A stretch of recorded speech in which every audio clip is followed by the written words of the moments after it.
Roll call, please. Mr. Rourke. Yes.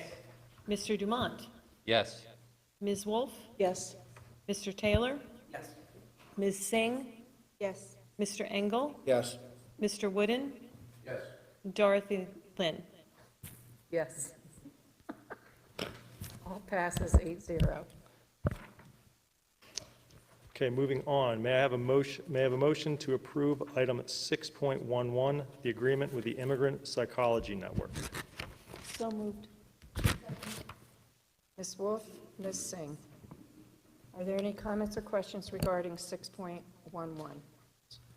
Thank you, Dr. Lynn. Since I pulled this item, I will state that I'm going to vote no for this item. I'm going to vote no for item 6.14 also. I've expressed my concerns about this organization in the past. The name of the organization is Project Libertad. Their social media feed is full of very anti-ICE statements for immigration and customs. The cost for the Immigration Psychology Network engagement to the district is $14,780. The cost for the Newcomer Support Summer Program is $10,000.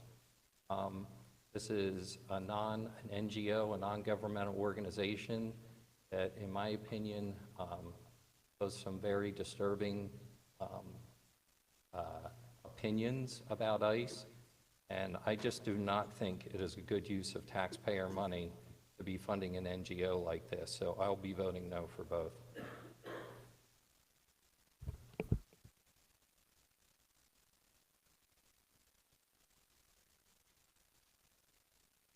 So 6.11 is the Immigrant Psychology Network, and 6.14 is Project Libertad. Is that right?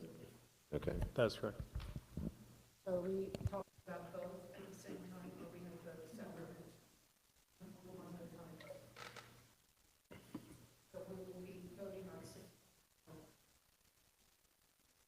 Okay. I'll hold my comments for 6.14, I think.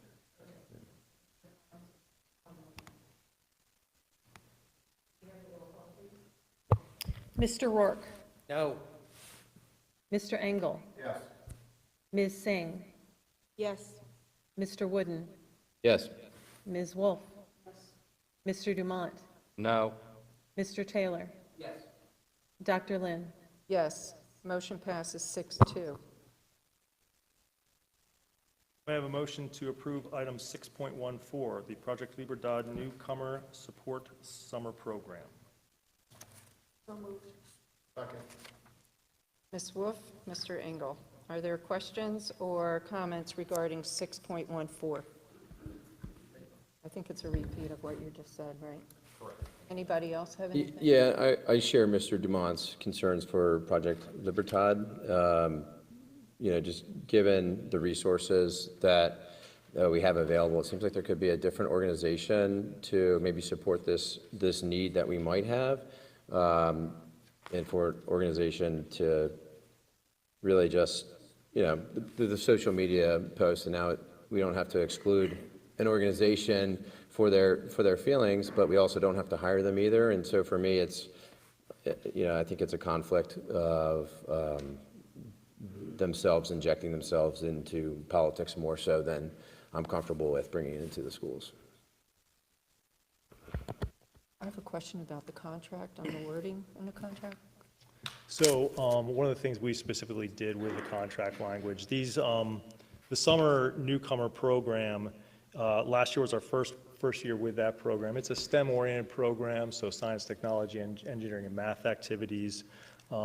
Ideally, transitioning students that are new to our country, to our school, through fun and engaging activities. And our contract language is specific that there's no political activities as part of this. Is strictly focused on transition to school, transition to the United States, and all under the theme of STEM learning. Did we have them last year, or is this the first go-round? I know we did have them last summer as well. So this is our second year with Project Libertad. This is our third year with the Immigrant Psychology Network. Was there any issues? We felt very good about the services that they provided to our students. Any other questions? So my question is, two questions actually. So we can't offer this in-house with some of our own teachers, that we have to bring in an outside organization? So one of the challenges that we have is the bilingual requirement, just having teachers available that are able to speak Spanish as well. Because, I mean, it looks like, correct me if I'm wrong, this is just a 4-day program for 6 hours for 1 week. And it's going to cost the district $10,000 for 4 days.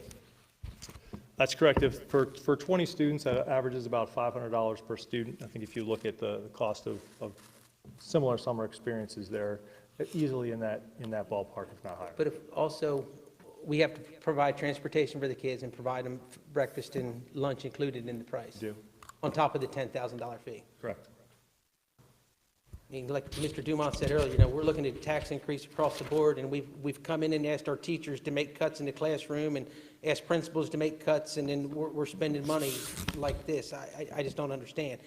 It's hard to face the community with things like this. And I'm going to be honest with you guys. I have connections with the Hispanic community. My family's partially Hispanic.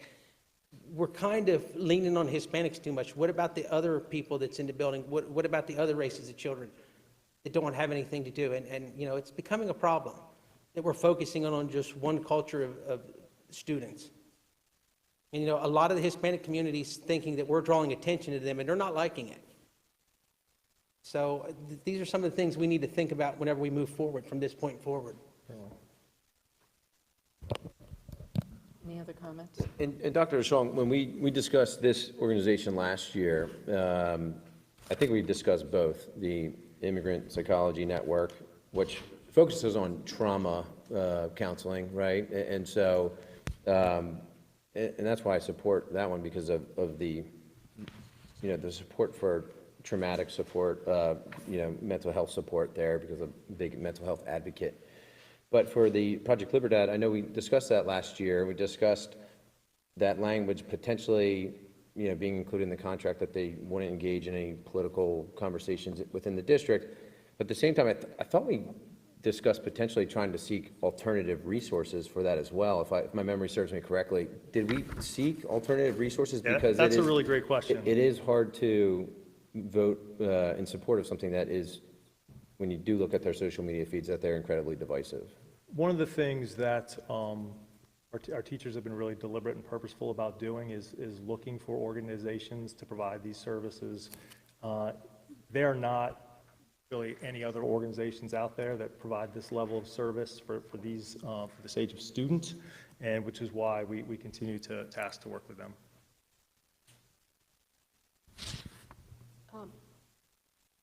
So if this motion does not pass, what happens? Well, we wouldn't be able to offer that opportunity to those 20 students this summer. 20 students? That's correct. And is the language the same as we've had in the past 2 years that we've had in the contract? Is it the same language? That's correct. So political activities, focused on STEM activities.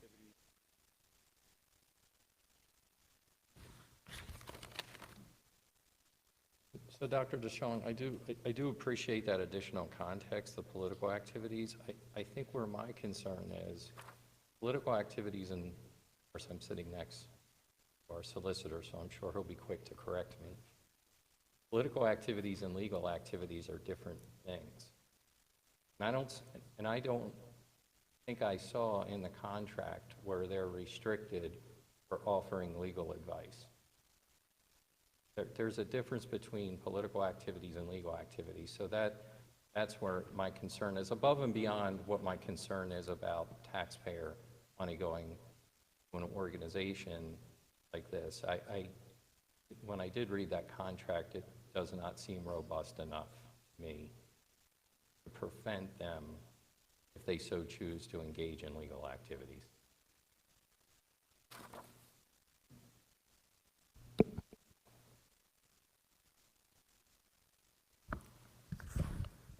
So my question is to the board, with that point that you just made, can we table this, have our solicitor look at the contract again, and bring it back to June? Can I just add something quickly, Dr. Lynn? This program is scheduled to run from June 9th through the 13th, and it was 24-25 funds that were passed for the current year's budget that are being used to fund this program, not next year's budget. If it doesn't pass at this meeting this evening, we would just forgo the program this year. We won't be able to operationalize it unless it passes this evening. We're already late to the game, but we were hopeful that we could still offer this opportunity to our students. If it doesn't happen tonight, then we would just press pause and try to regroup. I will say that we have tried to offer this internally in the last few years, but unfortunately our staff wants a summer vacation and they want a break, and they weren't willing and able to teach this summer program. So that's why we sought an outside resource to do it. Thank you Okay? for that You're welcome. Appreciate it. So since Dr. Harvey, you're the one that's kind of best versed in this maybe, what kind of curriculum benefits does this program give to the students who are participating in it? Thank you, Ms. Wolf. So it's pretty well laid out in the contract, and it's a lot of what Dr. DeShong already shared. They focus a lot on just acclimation to school. Many of the students who are eligible for this program have very limited formal education. And so this is an opportunity for them to maintain that school environment with a good portion of the summer in a smaller field. They focus on the STEM activities, like Dr. DeShong mentioned, socialization and how to interact with their peers. And otherwise, they wouldn't be engaged in a lot of learning during this period of the summer. So the curriculum is spelled out more specifically in the agreement as well. Thank you. You're welcome. Just to follow up on that, the point of having students being acclimated to the school system is incredibly important. We have kids coming in who don't have a lot of schooling background and they don't have any acclimation. It takes a long time for them to feel a part of the school system and to be successful in the school system, even with support services being offered. So again, it may seem like that it's only a few kids, but if they can become acclimated to school prior to the start of the school year, then they're going to be leaps and bounds ahead of where they would be if there wasn't some sort of program offered for them. Any other comments? I think we're ready for a roll call, please. Mr. Dumont? No. Mr. Taylor? Yes. Ms. Singh? Yes. Ms. Wolf?